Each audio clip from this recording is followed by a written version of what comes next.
Morning, everyone. My name is Nan-Wei Gong, and I'm a PhD student from the Responsive Environments Group at the MIT Media Lab.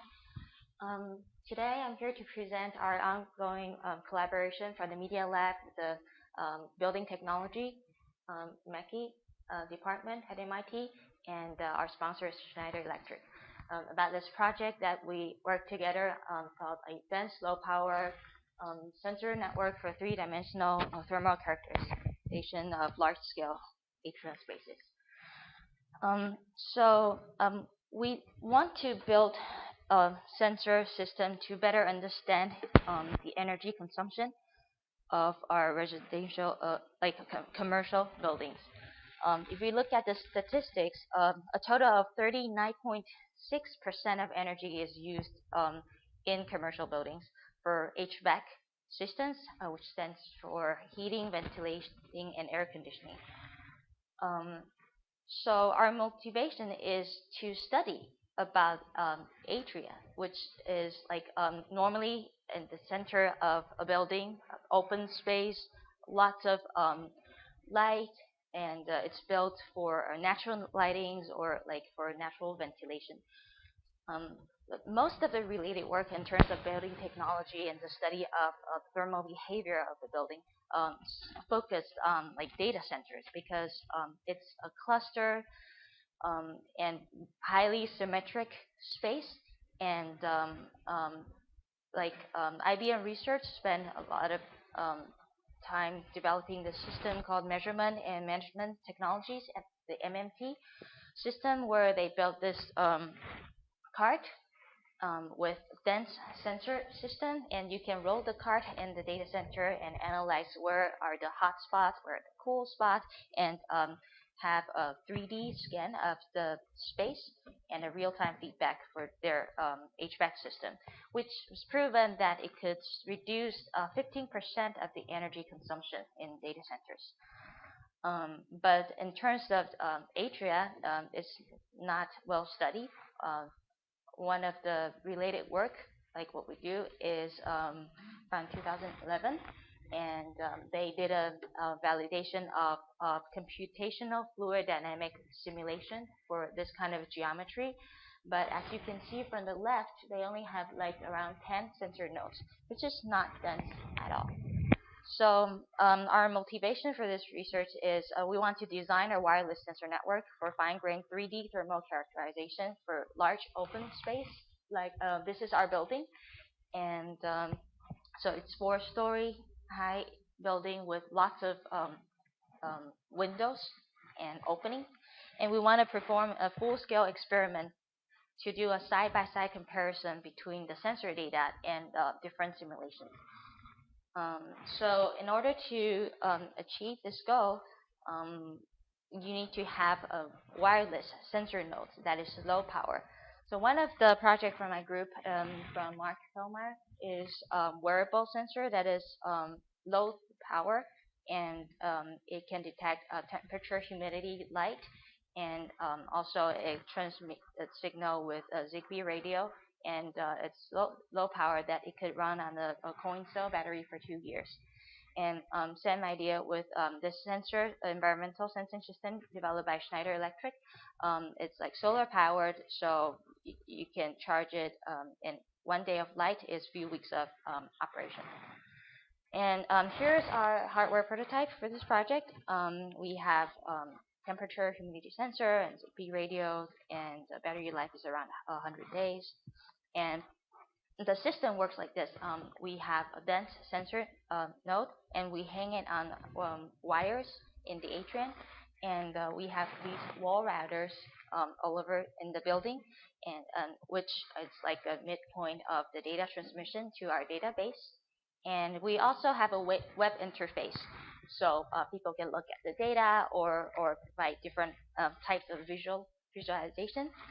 One example is done in my group. How do I go back? Okay. So we presented this project in the Sensors Conference last year. This is called Doppel. It's a 3D CAD model, a 3D engine for you to um, visualize your sensor information in 3D. And this is the atrium space, and you can see the sensor nodes and sensor data. And we can also use this framework to merge different data sets. So if you zoom out, you will see what's going on in the whole building and compare different systems of sensor data, like the humidity and temperature data from the building built-in thermostat. And this is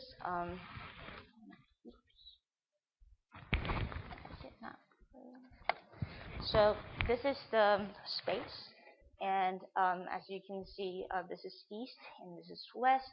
We have sensor nodes on the string, and it's a total of 60 nodes on the string. And we also have, since it's wireless, you can put it anywhere in the building as long as you have the coordinate and then you mark the location, which is really useful for a new building. Once it's commissioned, you can just have the building construction workers to put it anywhere they want and do a quick visualization and monitoring of the HVAC system.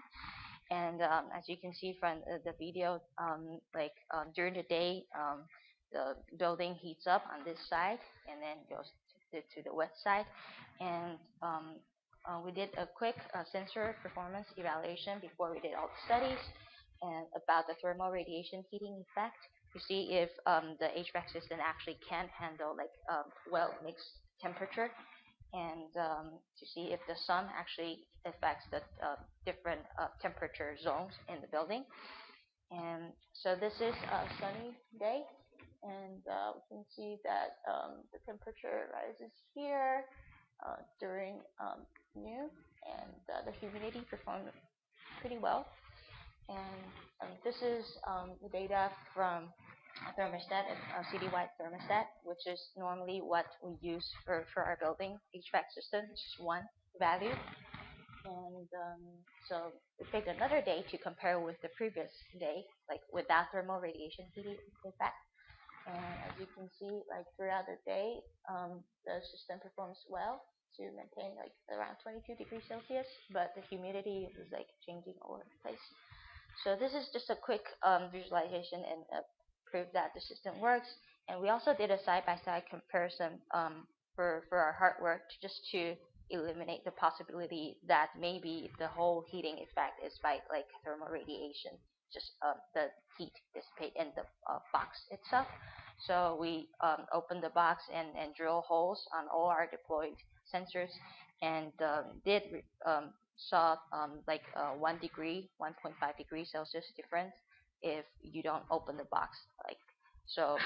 That's how we have it right now. Like all the boxes, we have holes for air to come in and out. And yeah, this is sunlight heating effect. So to prove that this system is really effective for us, especially like an interesting platform for people to better understand the building, we did 2 evaluations. The first one is a natural ventilation test. So in this test, we evaluate the temperature distribution seen through steady state and the thermal ramp up from the temperature shock created by a large array of light bulbs that we place on the first floor. And the second one is we do 2D slices of the atrium, and we have a planar thermal interpolation of the sensor data based on the boundary condition we get from the sensor reading, and we do a simulation of that and compare with the actual sensor data to see what are the discrepancies. This is the first test. As you can see, we seal all the openings, and this is like to the second floor, third floor, and we use plastic tarps to seal the space, and use like a 6 kilowatt array of light bulbs to heat up the air. And throughout the testing, this is the beginning of the test, and you can see the air goes up like this, and the temperature distribution during the steady state period is this one. To our surprise, that during both periods, we don't see a thermal plume, which is what the building technology people that we work with, they expect like the air goes up and you should see plume during the heat from the heat source. But apparently the HVAC system is doing really well in terms of mixing the air. And the natural ventilation, like a chimney, they created from our building performs well to mix the air, so we don't see any thermal plume. The second study we did is a planar thermal interpolation. We used just a MATLAB toolkit and assume it's steady state, assume Q is 0, and H is the convective coefficient, and we assume that's 0, so it's totally diffusion. And so this is the data that we get from the slices of each floor. Those are the floor plans. And as I mentioned before, we get the data from the boundaries, and this is our simulation. And from the error analysis, we compare the previous data with the actual sensor data interpolation, and we discovered that there is a maximum discrepancy between the real data and the sensor data, which happened on the second floor where a vent is located. So for HVAC system, there is the air supply and the air return, and this is exactly the location where the return is. So it creates a difference. And also the opening from the elevator. This is the elevator creates some airflow, I believe. So an ongoing work that we are doing is a full-scale validation of a CFD simulation, which is computer fluid dynamic simulations. So one of the things that we did is a particle image photosymmetry, which is heat up the air at the bottom and use high-speed cameras to take pictures. So this is like a series 5 pictures and taken. Those are the air bubbles.